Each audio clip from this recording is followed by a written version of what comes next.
So get this, one single decision made inside one video game studio is sending massive shockwaves across the entire global gaming industry. Today, we're going to trace the incredible multi-billion-dollar ripple effect of the GTA 6 delay. It's a question that sounds simple, right? But the answer is unbelievably complicated. Because when we're talking about Grand Theft Auto 6, a delay isn't just about changing a date on a calendar. Oh no, it's a huge economic event, it's an emotional gut punch to millions of fans, and it's a strategic earthquake for pretty much every other company in the business. Okay, so let's start at ground zero, the moment that very first domino fell. To really get the impact here, you first have to appreciate the sheer scale of what we're talking about. Look, this is not just any old franchise. Grand Theft Auto 5, it sold over 200 million copies. It became the single most profitable entertainment product of all time. I'm not just saying game, I mean product. It pulled this off by basically becoming a platform, with years and years of online play that drove console sales and kept players totally hooked. So the expectations for its sequel, well, they're just astronomical. And then this happened. Kind of buried in a routine earnings report from their parent company, Take-Two, was the bombshell. After all those years of waiting, the game was being pushed back again, this time all the way to late 2026. This right here, this is the moment everything changed. So the big question is, why? Why the delay? And that question sends us to our very first ripple. What was actually going on behind the famously secretive walls of Rockstar Games? Okay. Now check out the contrast here, because this is where it gets really interesting. Publicly, the company line, what you see on the left, is all that corporate talk about polishing the game to perfection. But reporting from Jason Schreier at Bloomberg, who actually talked to developers, it boils down to something way simpler on the right. The team was just falling behind. In fact, according to Schreier, this delay wasn't a shock to anyone actually working on the game. Not at all. The feeling inside the studio was that the old 2025 release date was just unrealistic, and had been for months, maybe even longer. It just shows you the huge gap between what investors want to hear and the reality of making a game this massive. But there is a crucial silver lining here. Reports are suggesting this delay is partly because management really wants to avoid the brutal crunch. Those insane periods of mandatory overtime that were a huge problem when they made games like Red Dead Redemption 2.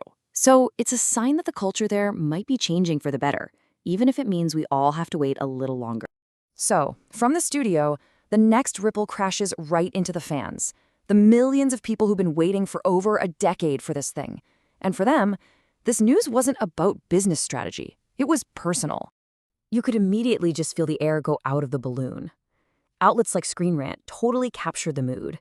That feeling of excitement was just turning into pure exhaustion.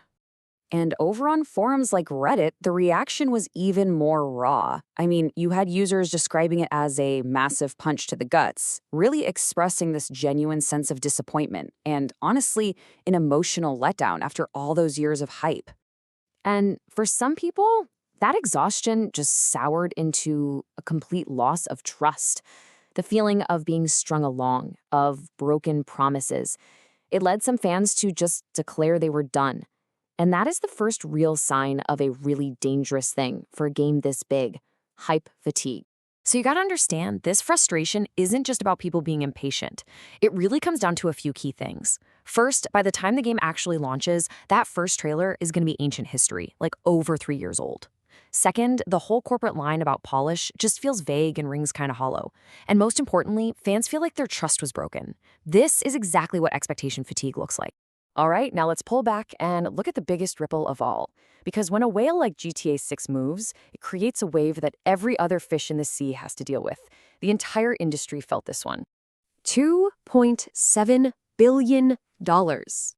Yeah, that is the insane amount of money that analysts project the entire gaming industry is now going to lose in 2025.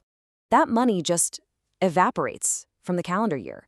All because the one game powerful enough to make it happen has moved.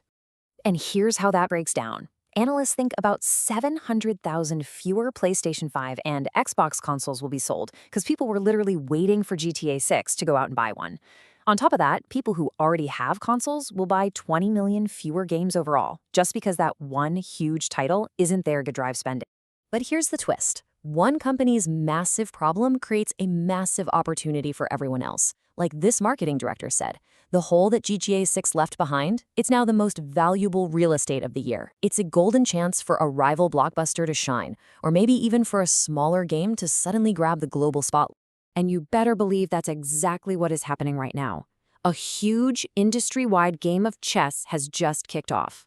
Publishers are scrambling all over the place, either trying to get out of the way of that new November 2026 date or rushing to fill the void. It also puts a ton of pressure on services like Game Pass to deliver something big to keep us all busy. So, all of this leads us to the final, really uncertain question. What happens now? With so much writing on this, pretty much the entire industry is just holding its breath. Well, nobody really knows for sure. Even the experts are completely split. On one side, you have analysts warning that if this game slips again, it could trigger that expectation fatigue we were talking about, where the hype just totally collapses under its own weight. But on the other side, a lot of people think this new date is locked in, and the game is still on track to be the biggest entertainment launch ever. But get this, here's a really wild thought from one analyst. He thinks the delay could be so significant that it might actually influence Sony and Microsoft's plans for their next consoles. The logic is, since GTA 6 is going to drive console sales for years, they might just extend this current generation to ride that massive wave, maybe even pushing the PS6 back to 2028. How crazy is that? And that leaves us with one final huge question. Sure, the delay bought Rockstar more time, but it also just cranked up the pressure, created financial chaos, and is seriously testing fan loyalty. When a game becomes a cultural event of this magnitude before it's even out, can it ever truly live up to the hype?